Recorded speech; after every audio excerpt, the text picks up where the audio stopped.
What would you do if the one person who saved your life was the one person your family forbade you from ever loving? Ha-joon was the son of the richest man in Seoul. He had cars most people only see in magazines, a penthouse with a view of the entire Han River, and a marriage already arranged for him before he'd even fallen in love once in his life. But on the night everything changed, he wasn't lying on silk sheets in that penthouse. He was lying face down on the cold marble floor of his own front door, unconscious, reeking of soju, with no one in the house to help him, except a nursing student who wasn't even supposed to be there that night. By the end of the story, one woman will have to choose between the career she's worked for her entire life and the man she was never supposed to fall for. And one man will have to choose between the empire his family built and the first person who ever made him feel like more than a business deal. Stay with me till the end, because this story has twists you will not see coming. If you're new here, welcome to Afro-Korean Stories, the channel that brings you the love, the drama, and the heartbreak of worlds that were never supposed to collide. Hit subscribe, like this video, and drop a comment telling me where you're watching from, because you're going to want to talk about this one. Let's begin. Ha-joon Choi had grown up being told what to eat, what to wear, which university to attend, and which woman he would eventually marry. His father, Chairman Choi Dae-sung, built one of the largest conglomerates in South Korea from nothing, and he never let his son forget the price of that success. "Everything I built so you would never struggle," his father used to say. "So the least you can do is not embarrass me." Ha-joon smiled in every family photo. He shook every hand at every gala. He wore the tailored suits and drove the cars his father approved of. But underneath all of it, he felt like a mannequin dressed up to play a role in someone else's life. The role got worse the day his father sat him down in his office and told him, without asking, that he would marry Seo-yoon. Seo-yoon was the only daughter of Chairman Han, the head of a shipping empire that controlled ports across 3 continents. A merger between the Choi and Han families would create one of the most powerful business alliances in Asia. Chairman Choi didn't see a wedding. He saw a signature on a multi-billion-dollar contract, wrapped in a wedding dress. "You've known Seo-yoon since you were 18, his father said. Like that settled it. "You already like each other." Ha-joon didn't correct him. He'd learned a long time ago that correcting his father cost more than it was worth. The truth was, Ha-joon had never liked Seo-yoon. Not once, not for a single day since they met at 19. She was loud in rooms that needed quiet. She measured people by their net worth before their names, and she treated staff like furniture that occasionally needed to be told to move. But she was beautiful. She was polished. And she played the role of the perfect fiancée, so convincingly in public that most people assumed Ha-joon was lucky to have her. Only Ha-joon knew how exhausting it was to smile next to someone he felt nothing for. At the house, the only person who ever noticed the exhaustion behind Ha-joon's smile was Ngozi. Ngozi had come to Korea from Lagos 12 years earlier, following a promise of a job that fell apart within months. She'd been desperate, alone, and running out of options when the Choi family hired her as their housekeeper. She was 40 now, still strikingly beautiful, with warm, sun-brown skin and the same soft, expressive eyes she'd passed down to her daughter, and she'd spent the last decade keeping their massive house spotless, their schedules on time, and their secrets exactly where they belonged, buried. She'd watched Ha-joon grow from a 15-year-old boy who used to sneak into the kitchen for extra rice, into a 27-year-old man who barely ate before he left for the office and barely spoke when he came home. Ngozi had a daughter, Natasha, who was the reason she got up every single morning at 5 a.m. without complaint.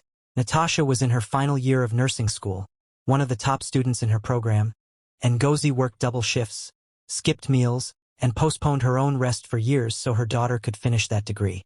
"You will be the first nurse in this family," Ngozi always told her. "You will never have to clean another person's house to survive." Natasha loved her mother fiercely for it, and it was exactly why she never complained when Ngozi asked her for small favors, even during exam season. She understood the sacrifice behind every one of those requests. Meanwhile, Ha-joon's life outside the house was falling apart in ways his family refused to see. He started going out more. First, it was one drink after a long meeting. Then it became 2 bottles of soju at a hostess bar in Gangnam just so he could sit somewhere his father's name meant nothing. Then it became stumbling out of nightclubs at 3 in the morning. His driver waiting outside with a face that had learned not to ask questions. He wasn't chasing fun. He was chasing numbness. Somewhere between the flashing lights and the bottles, he could forget, just for a few hours, that his entire future had already been decided by 2 men in business suits who called it love, because it sounded better than merger. One night, it went further than it ever had. His parents were away in Singapore for a business trip. Ngozi had come down with a fever so severe she could barely stand, and after almost 20 years of never missing a day of work, she finally admitted she needed help.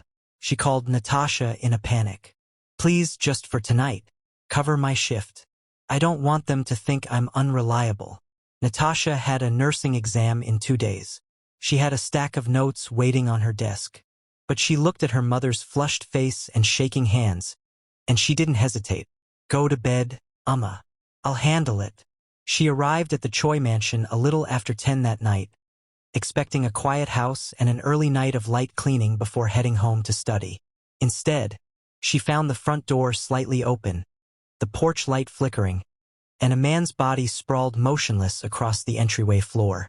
For one terrifying second, her mind went completely blank. Then her training kicked in. She dropped to her knees beside him, checking his pulse first, her fingers pressed against his neck with practiced precision. It was there, steady but a little too fast. She leaned closer to his mouth. He was breathing, but the smell of alcohol was overwhelming, thick enough to make her eyes water. "Sir? Sir? Can you hear me?" Nothing. He was completely out. She rolled him gently onto his side in case he vomited, checked for any injuries from the fall, and confirmed there was no blood, no obvious break, just a very drunk, very unconscious man who had clearly collapsed the second he walked through his own front door. It took everything in her to get him up. He was tall, broad-shouldered, and dead weight, and she was 5'4" in nursing scrubs that weren't built for hauling grown men up staircases. She ended up half dragging, half guiding him to the nearest guest room on the ground floor, his arms slung over her shoulders, his head lolling against her temple the entire way. "You better not remember any of this tomorrow," she muttered under her breath, laying him down on the bed and pulling his shoes off. She cleaned the mess by the front door, aired out the entryway, and checked on him twice more before finally sitting down in the hallway at nearly 1 in the morning. Exhausted, still in her scrubs, still holding her nursing notes she hadn't opened once. Ha-joon woke up just past 6 the next morning with a pounding headache and the disorienting sense that something in his room was different. The curtains were open the wrong way. There was a glass of water and 2 painkillers on the nightstand that he hadn't put there. And there was a woman in pale blue scrubs, quietly folding a blanket at the foot of his bed. "Who are you?" His voice came out rougher than he intended, edged with the leftover fog of alcohol. "How did you get into my house?" Natasha straightened up immediately, startled but not intimidated. "I'm Natasha, Ngozi's daughter. She's sick, so I covered her shift last night." She kept her tone even, professional, the same voice she used with difficult patients during her hospital rotations. "You collapsed at your front door. I got you inside and made sure you were okay through the night." Ha-joon stared at her, pieces of the night slowly, painfully coming back. The club, the bottle, the walk home he barely remembered starting. He sat up too fast and immediately regretted it, pressing a hand to his temple. "I don't remember any of that," he admitted, quieter now, some of the sharpness gone from his voice. "I'm not surprised," Natasha said. "You were completely gone. I checked your pulse, made sure you weren't choking, and got you to a bed. That's all." There was something disarming about how plainly she said it. No fear, no flattery, none of the careful performance he was used to from people who knew exactly whose son he was. "Thank you," he said finally. "And I'm sorry. You shouldn't have had to deal with that." "You're welcome," she said simply. "And you're right. I shouldn't have." She left the room without another word, and Ha-joon sat there long after she was gone, staring at the empty doorway, feeling something he hadn't felt in longer than he could remember. Curious about another person. That should have been the end of it. One strange night, one embarrassing morning, one apology. But fate, or maybe just Ngozi's stubborn immune system, had other plans. Ngozi's fever didn't break for 4 more days. Natasha kept covering her shifts, torn between her upcoming exams and her mother's insistence that the family needed reliability, not excuses. Each evening, Natasha arrived a little before the Choi family's dinner service, and each evening, she found some new small reason to cross paths with Ha-joon. The first night, it was just quiet nods in the hallway. The second, he came home earlier than usual, sober this time, and found her setting the table. "You didn't have to do that," he said. "That's not really your job. Neither was cleaning up your faceplant at the front door, but here we are," Natasha replied, not even looking up from the plates. Ha-joon actually laughed, a short, surprised sound that seemed to catch him off guard as much as it caught her. Fair enough. By the third night, they were talking more than either of them planned to. She asked him, half joking, why a man with that much money needed to drink himself into a coma on his own doorstep. He surprised himself by actually answering. "Because inside that house," he said, gesturing at the mansion around them, "I don't get to be anything except what my father needs me to be. Outside, at least for a few hours, nobody knows my name." Natasha studied him for a long moment. "That sounds lonely." "It is," he admitted. It was the first time he'd said that out loud to another human being. She told him a little about her own life in return, about her mother's sacrifices, about the years of night classes and early morning shifts, about the pressure of being the one who was supposed to make all of it worth it. "My mother didn't leave everything behind in Lagos so I could waste this chance," she said. "I don't get to be tired. I just have to keep going." Over the following weeks, small moments kept accumulating between them. Natasha started coming by more often, technically to help her mother, though Ngozi began to notice her daughter volunteering for extra errands a little too eagerly. Ha-joon started coming home earlier, drinking less, finding himself oddly present in a house he used to avoid. One night, Natasha found him sitting alone on the back terrace, staring out at the city lights instead of at his phone for once. "No soju tonight?" she asked, sitting on the step a respectful distance away. "Not tonight," he said. "Turns out talking to someone works better than drinking to forget." She smiled despite herself. "Careful. If you keep saying things like that, I'm gonna think you actually like talking to me." "I do," he said simply, honestly, no performance in it at all. "More than I've liked talking to anyone in a long time." The silence that followed wasn't awkward. It was the kind of silence that says more than words could. "Ha-joon," she said slowly, using his name without an honorific for the first time, testing how it felt in her mouth. "You're engaged." "I know," he said, and the weight in those 2 words carried everything he couldn't say out loud. The arrangement he never agreed to, the years of performing a life that was never his choice, the exhaustion of pretending affection for a woman he'd never once loved. "That doesn't leave a lot of room for anything else," she said, gently, but firmly, like she was protecting both of them from something neither one was ready to name. "I know that too," he said. "Doesn't stop me from wanting to sit here with you instead of anywhere else." Natasha didn't answer that night. She just sat with him, in comfortable silence, watching the city lights flicker below, both of them fully aware of exactly how much danger was contained in that quiet moment. Before we continue, if this story has you invested already, make sure you've hit that subscribe button because things are about to get a lot more complicated. Drop a comment right now telling me if you think Ha-joon should follow his heart or protect his family's business deal. The engagement party for Ha-joon and Seo-yoon was scheduled for the following month, a lavish affair that would be covered by every major business paper in the country. Chairman Choi wanted it to be a public statement, proof to shareholders and rivals alike that the Choi-Han alliance was solid, unshakable, and permanent. Seo-yoon, for her part, seemed thrilled by the attention, if not by Ha-joon himself. She spent most evenings discussing wedding venues, guest lists, and designer gowns, treating the entire event like the crowning achievement of her life.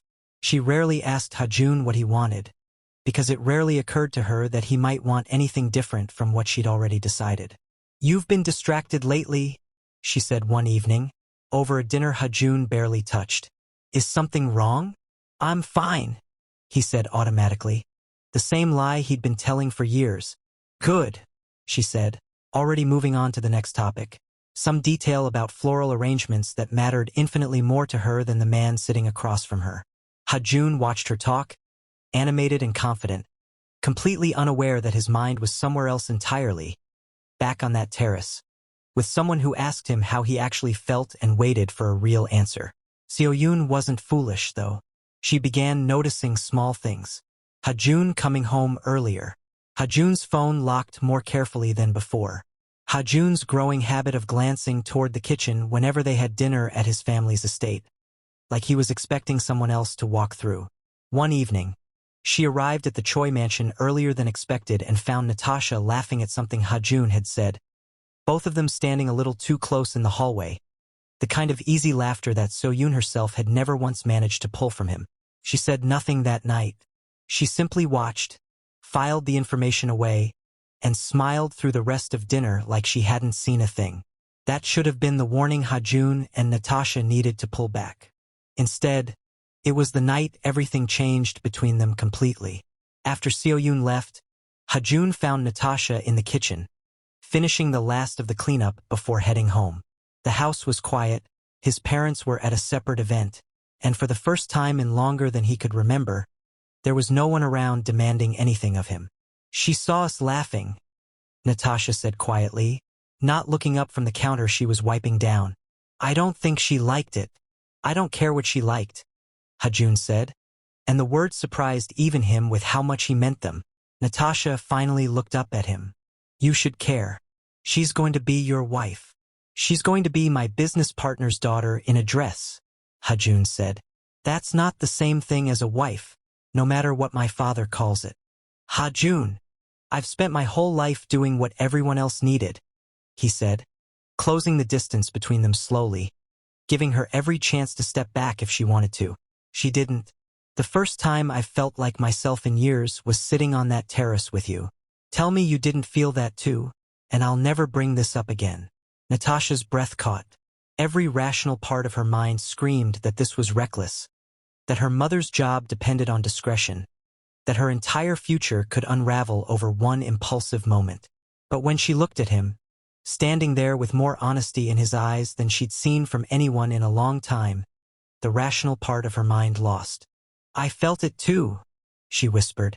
He closed the last of the distance between them, his hand gently cupping her face, giving her one more second to pull away. She didn't. Their first kiss was slow, careful, full of everything neither of them had been allowed to say out loud. Two people from completely different worlds finding, for just a moment, that the space between those worlds didn't feel so impossible after all. When they finally broke apart, neither of them said anything at first. There was nothing simple left to say. This can't happen again, Natasha said, even as her hand stayed pressed against his chest, not pushing him away. I know, Ha-joon said, his forehead resting gently against hers. It happened again anyway. Over the following weeks, in stolen moments between his family's expectations and her nursing shifts, in quiet conversations on the terrace and secret meetings at a small cafe near the hospital where no one from either of their worlds would think to look. Every time they told each other it was the last time. Every time neither of them meant it. But secrets in a house like the Choi mansion rarely stay buried for long, especially not with someone like Seo-yoon watching, waiting, and calculating her next move. The first crack came from an unexpected place. Ha-joon's mother, Madam Yoon. Unlike her husband, who cared only about numbers on a contract, Madam Yoon cared deeply about appearances, about status, about the carefully constructed image of her family that had taken decades to build. She'd noticed her son's lighter mood, assumed at first it was progress in his relationship with Seo-yoon, until she noticed the direction of his gaze never actually landed on his fiancée. It was Ngozi, loyal, sharp-eyed Ngozi, who first sensed something was wrong long before Madam Yoon said a word. She noticed her daughter humming while doing chores she used to complain about. She noticed Natasha checking her phone with a small, private smile she tried and failed to hide. A mother always knows. Natasha, Ngozi said one evening, her voice low and serious. Whatever is happening in that house, you need to end it. Now. Natasha's stomach dropped. I don't know what you mean. Don't insult me by lying. Ngozi said. I have worked in that house for 12 years. I know that family better than they know themselves.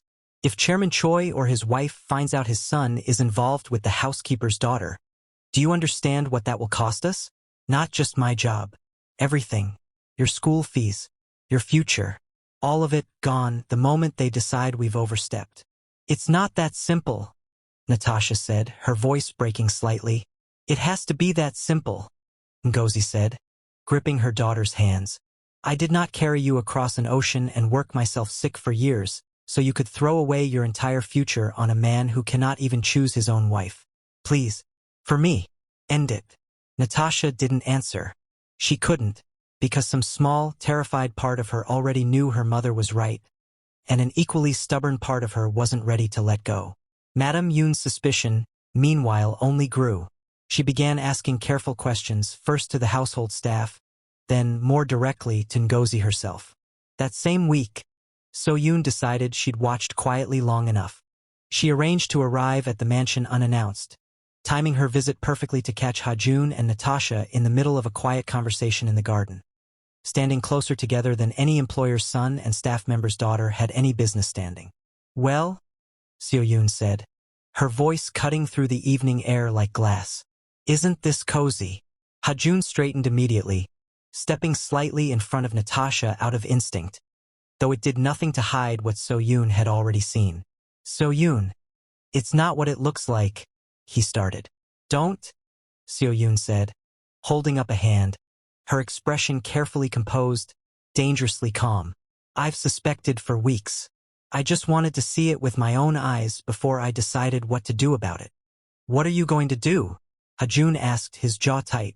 So-yoon looked between the two of them, something cold and calculating settling into her expression. I'm going to think about it, she said. And you're going to remember, Ha-joon, exactly how much is riding on our engagement. My father's shipping routes. Your father's expansion plans. Billions of dollars. Tied to a wedding that's already been announced to half the business world. Do you really think either of our families will let a housekeeper's daughter get in the way of that? She turned and walked away without waiting for an answer, leaving both Ha-joon and Natasha standing in the garden. She drove home that night gripping the steering wheel hard enough to whiten her knuckles, replaying the image over and over, the easy laughter, the closeness, the version of happiness she had convinced herself didn't exist for people like them. By the time she reached her own penthouse, her sadness had curdled into something colder and far more dangerous. The decision that if she couldn't have Ha-joon's affection, she would at least make sure no one else got to keep it either. She called her father that same night. I need you to look into something for me, she said, her voice steady despite the storm behind her eyes. The Choi family's housekeeper. I want to know everything about her. And her daughter. So-yoon, is something wrong? Chairman Han asked. Nothing that a little pressure won't fix, So-yoon said. Trust me. By the time I'm done, that girl will understand exactly what it costs to stand in the way of a deal this large. What she didn't yet realize was that her own father's business dealings with Chairman Choi were far less clean than either family liked to advertise, and that pulling too hard on one loose thread in a family built on secrets tends to unravel far more than anyone intended. The confrontation came faster than either of them expected.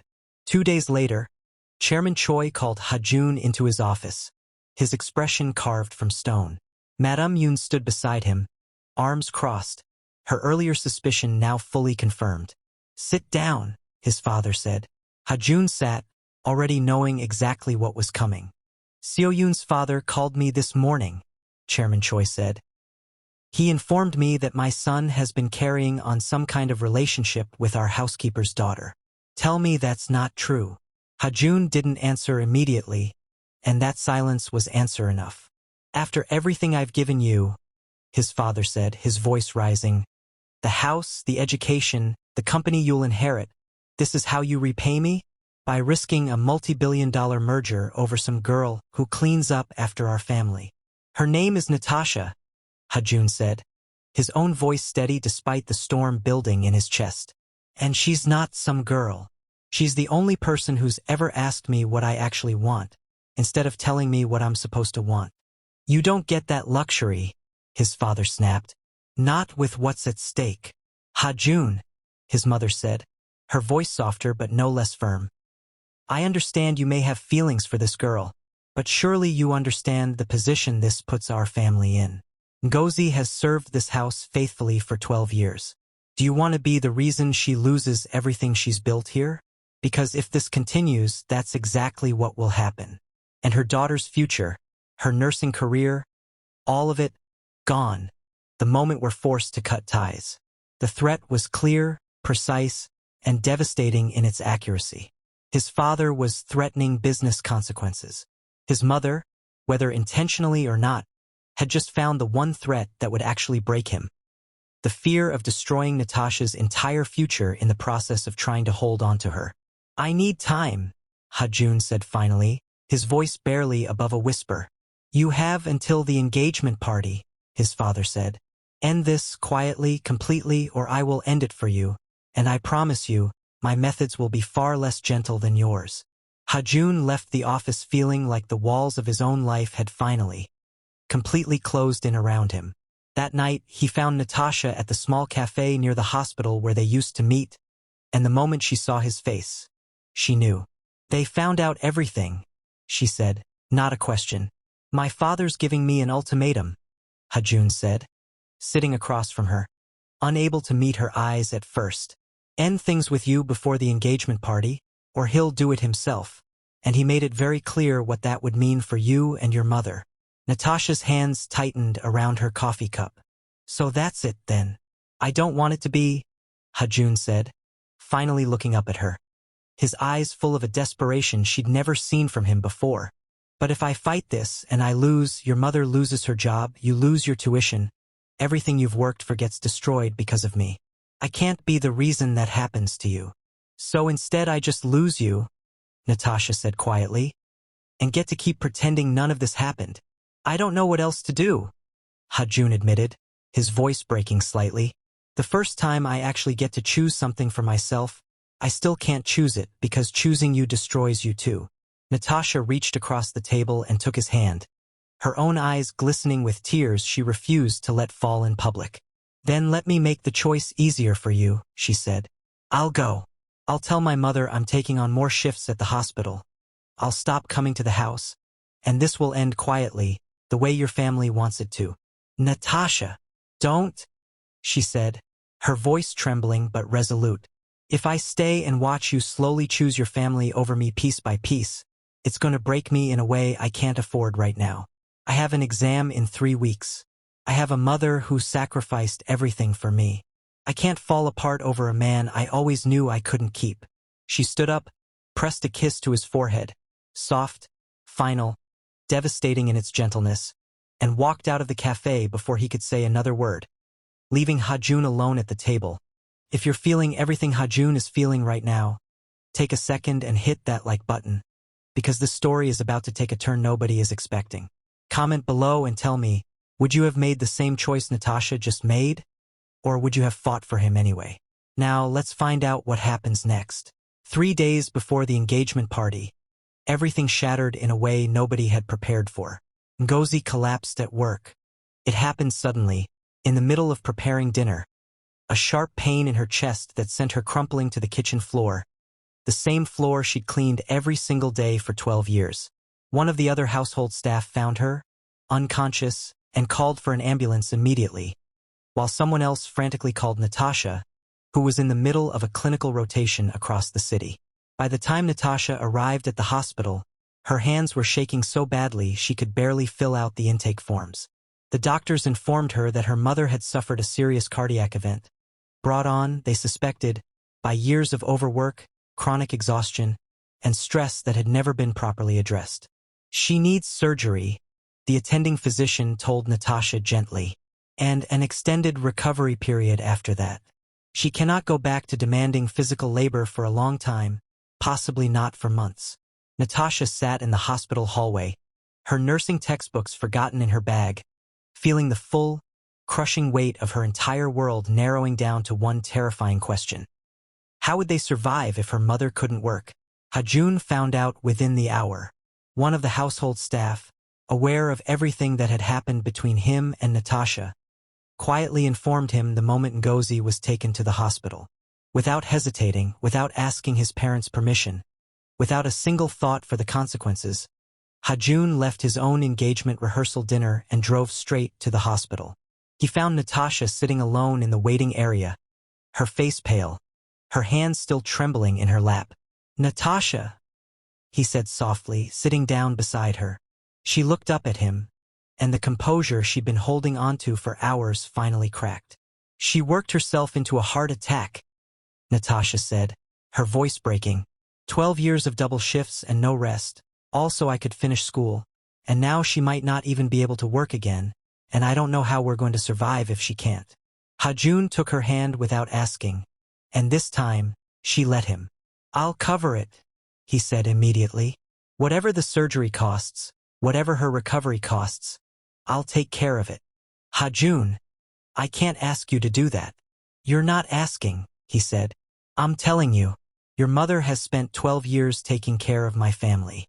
It's time someone took care of her." For a moment, sitting there in that sterile hospital hallway, none of the outside pressures existed. Not his father's ultimatum, not Seo-yoon's threats, not the engagement party looming in 3 days. There was just the two of them, and the fear, and the quiet, fierce comfort of not having to face it alone. Then Ha-joon's phone rang. His mother's name flashed on the screen. He almost let it go to voicemail. Almost. But years of conditioning made him answer anyway. "Where are you?" Madam Yoon's voice was sharp, controlled panic bleeding through the edges. "You disappeared from the rehearsal dinner in the middle of the toast. Seo-yoon's family is asking questions." "Ngozi collapsed," Ha-joon said flatly. "She's in surgery. I'm at the hospital." There was a pause on the line, just long enough for Ha-joon to hear his mother's breath catch. Some flicker of humanity beneath the carefully constructed image she usually presented to the world. "Is she going to be all right?" Madam Yoon asked, quieter now. "I don't know yet," Ha-joon said. "But I'm not leaving until I do." "Ha-joon, the engagement party is in 3 days. Your father is furious. If you don't come back right now and smooth this over with Seo-yoon's family, then he can be furious," Ha-joon said, something in his voice finally, completely done bending. "Ngozi has given this family 12 years of loyalty. The least this family can do is show up for her now that she needs us. I'm staying." He hung up before his mother could respond, and for the first time in his entire life, Ha-joon felt the strange, terrifying freedom of a decision that was entirely, completely his own. Ngozi's surgery lasted nearly 6 hours. Ha-joon stayed the entire time. 2 days later, Chairman Choi summoned Ha-joon to his office again, and this time, he wasn't alone. Seo-yoon sat beside him, along with her father, Chairman Han, both of their expressions carrying the particular coldness of people who felt entitled to something they weren't going to get. "We need to discuss the engagement party," Chairman Han said without preamble. "And whatever this recent distraction has been." "There's no distraction," Ha-joon said, standing at the head of the room, feeling steadier than he had in years. "There's a decision I need to make, and I think it's time I made it clearly, in front of everyone here." "Ha-joon," his father warned. "I'm not marrying Seo-yoon," Ha-joon said, the words finally, completely out in the open, after years of swallowing them down. The room went silent, thick with the kind of shock that comes right before an explosion. "You listen to me?" Chairman Choi began, his voice rising with fury. "No," Ha-joon said, and something in his tone made even his father pause.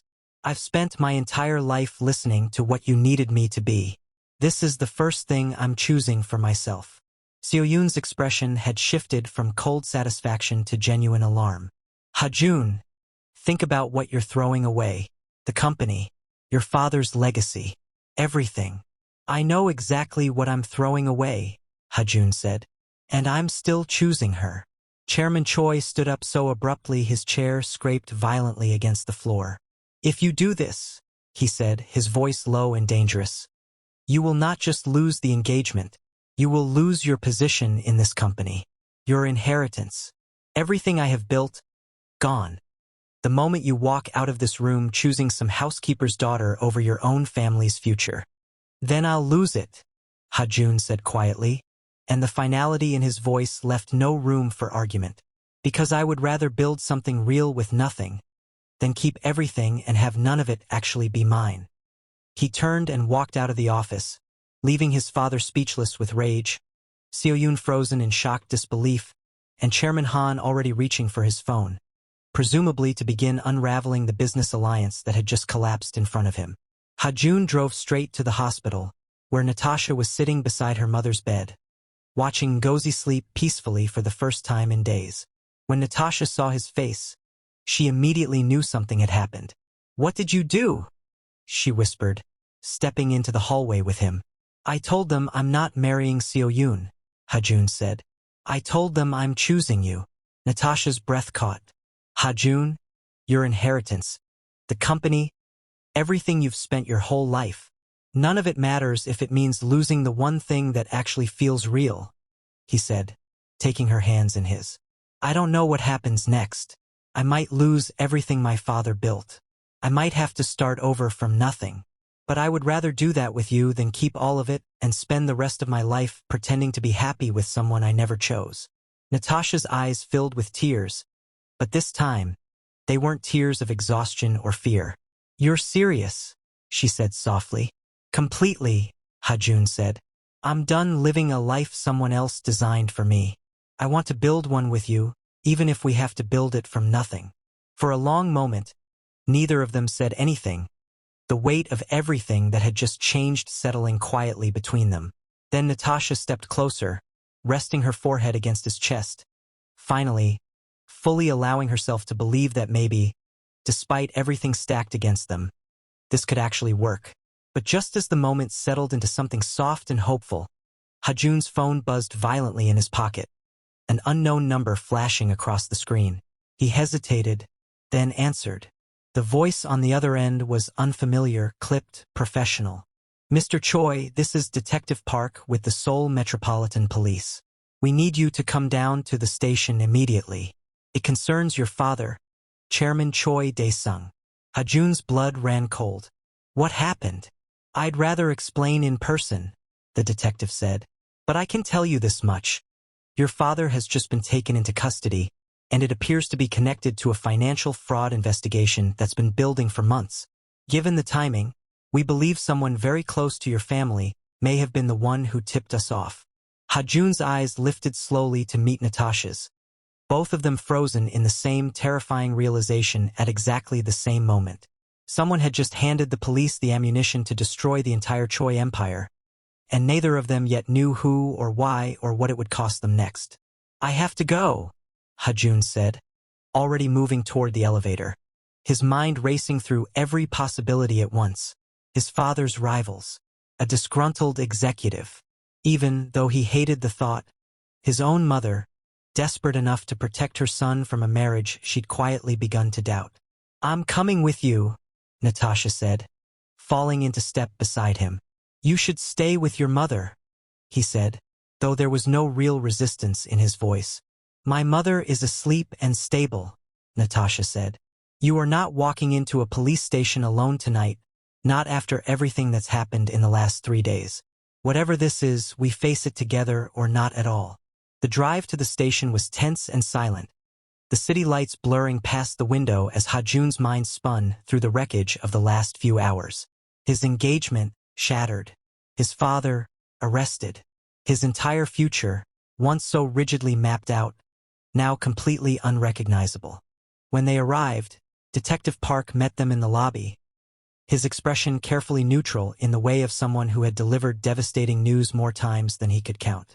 "Mr. Choi," he said, "your father is being questioned regarding falsified shipping manifests and offshore accounts tied to a joint venture with the Han Group. The investigation has been ongoing for 8 months. What triggered tonight's arrest was a formal complaint filed less than 24 hours ago, along with a significant amount of internal documentation." "Who filed the complaint?" Ha-joon asked, though some cold, sinking part of him had already begun to suspect the answer. Detective Park hesitated, clearly debating how much he was permitted to share. "The complaint was filed by Han Seo-yoon," he said finally.